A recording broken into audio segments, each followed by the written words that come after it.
அயலி சீரியலில் அடுத்ததான் என்ன நடக்க போகுதுன்னு ரொம்ப இன்ட்ரெஸ்டிங்கான ஒரு ப்ரோமோ ரிவ்யூ பார்க்கலாம் வாங்க. என்னோட ரிவ்யூ பிடிச்சிருந்தா லைக் பண்ணுங்கள். செல்லம்மா அயலியோட அம்மாவை ரொம்பவே தப்பாக புரிஞ்சுக்கிட்டு இருப்பாங்க. உண்மையிலே வர்மா தான் அவங்களோட வீட்டுக்காரரை ஷூட் பண்ணியிருப்பாங்க. அதுக்கப்புறமா அயலியோட அம்மா வந்துட்டு எப்படியாவது அந்த வர்மாக்கு எதிராக இருக்கிற ஆதாரத்தை வந்து கொண்டு போய் சேர்த்துடணும் அப்படின்னு அவங்களோட ஜீப் டிரைவர்கிட்ட அந்த எவிடன்ஸை கொடுத்து அனுப்பிட்டு இருப்பாங்க. அதுக்கப்புறமா அந்த ஜீப்பை வந்து அவங்க எடுக்கலான்னு ஜீப்பில் ஏறி உட்காடுறாங்க. கரெக்டாக அவங்களுக்கு பின்னாடி அந்த கமிஷனரும் வர்மாவும் வந்து நிற்கிறாங்க. அவங்க ஸ்டார்ட் பண்ண ட்ரை பண்ணிட்டு இருக்க அப்போ கரெக்டாக அந்த பெட்ரோல் டேங்க் கிட்ட பார்த்து ஷூட் பண்ணுறாரு வர்மா. ஷூட் பண்ணதுமே அப்படியே அந்த ஜீப் பயங்கரமாக வந்து பற்றி எரியுது. அப்படியே அயலியோட அம்மாவும் இறந்து போகிறாங்க. இது எல்லா விஷயத்தையும் சொல்லி செல்லம்மா ரொம்பவே ஃபீல் பண்ணி அழுதுட்டு இருப்பாங்க. அப்போது அயலிக்கிட்ட வந்து சொல்கிறாங்க, இங்கே பாரு, உங்கள் அம்மாவால் நான் என்னோடய வாழ்க்கையவே இழந்துட்டேன். இந்த ஃபோட்டோவை நீ வீட்டுக்குள்ளே எடுத்துகிட்டு வர மாதிரி இருந்தால் நீ வீட்டுக்குள்ளே வரவே கூடாது, அப்படியே போயிடும். இந்த ஃபோட்டோ வெளியில் தூக்கி எறிஞ்சிட்டு நீ வீட்டுக்குள்ளே வா. அப்படி வரமாட்டா அப்படின்னு சொன்னா நீ எங்கேயாவது போய் தொலை அப்படின்னு ரொம்ப கோபமாக வந்து சொல்கிறாங்க. அப்போவும் அயலி அவங்கக்கிட்ட ஆர்கியூ பண்ணுறாங்க. அத்தை, நீங்கள் தப்பாக புரிஞ்சுக்கிட்டு இருக்கீங்க. கண்டிப்பாக என்னோடய அம்மா பணத்துக்காக இந்த மாதிரி விஷயத்தெல்லாம் பண்ணியிருக்க மாட்டாங்க அப்படின்னு சொல்ல, போதும் நிறுத்து, இதுக்கு மேலே எதுவும் பேசாத, நீ உள்ளே வரக்கூடாது, அவ்வளோதான் அப்படின்னு சொல்லி எல்லாரும் வந்து கதவை சாத்திக்கிட்டு உள்ளே போயிடுறாங்க. அயலி வெளியவே நின்றுட்டுருக்காங்க. பயங்கரமாக மழை பெய்யுது. அந்த மழையிலையும் அப்படியே நின்றுக்கிட்டு அவங்க அம்மாவை பற்றி நினச்சிட்டு அப்படியே அழுதுகிட்டே அந்த ஃபோட்டோ வச்சுட்டு நின்றுட்டுருக்காங்க.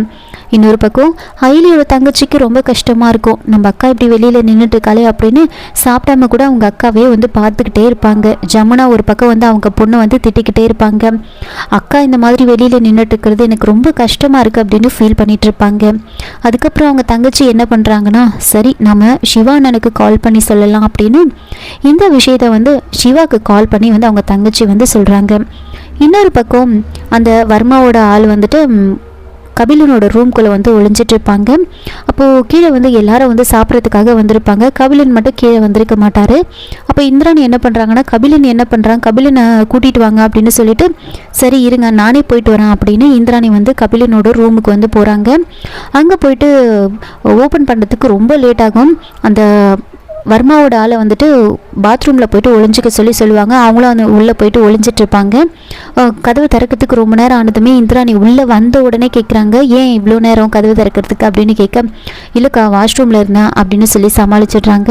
அதுக்கப்புறமா சரி சாப்பிட்றதுக்கு வா அப்படின்னு கூப்பிட்டுட்டு திரும்பி பார்க்குறாங்க. அப்போ டேபிள் மேலே அந்த வர்மாவோட ஆளோட அந்த ஃபோன் வந்து இருக்கும். இந்த ஃபோன் யாரோடது அப்படின்னு கேட்குறாங்க. உடனே அவங்க வந்து உள்ளே இருந்துக்கிட்டு அது என்னோடது தான் அப்படின்னு சொல்கிறாங்க. இந்திராணி, என்ன இது வேற குரல் கேட்குது, யார் உள்ளே இருக்காங்க, ஒழுங்கா சொல்லு அப்படின்னு சொல்ல, இல்லை என்னோட குரல் தான் அப்படின்னு சொல்கிறாங்க. உன்னோட குரல் மாதிரி தெரியலையே, உள்ளே யார் இருக்கிறது, ஒழுங்காக சொல்லு அப்படின்னு சொல்ல, அக்கா இல்லைக்கா உண்மையாகவே என்னோட குரல் தான்க்கா அப்படின்னு சொல்கிறாங்க. சரி அந்த ஃபோன் யாருது அப்படின்னு கேட்க, அது என்னோடது தான்க்கா அப்படி இப்படின்னு சொல்லி புதுசாக வாங்கினது அப்படி இப்படின்னு சொல்லி சமாளிச்சிட்றாங்க. சரி நீ இந்திரனி வந்துட்டு சரி நீ சாப்பிட்றதுக்கோ அப்படின்னு கபிலன்னு கீழே கூப்பிடுறாங்க. கபிலன் கீழே போயிட்டு சாப்பாடெல்லாம் போட்டுட்டு நான் மேலே போய் ரூம்லேயே சாப்பிட்றேன் அப்படின்னு அந்த சாப்பாடை வந்து மேலே வந்து எடுத்துகிட்டு வராங்க. இதோட இந்த ப்ரோமோ வந்து முடிச்சிருக்காங்க. என்னோட ரிவ்யூ பிடிச்சிருந்தா லைக் பண்ணுங்கள், மறக்காமல் சப்ஸ்கிரைப் பண்ணுங்கள். தேங்க்யூ.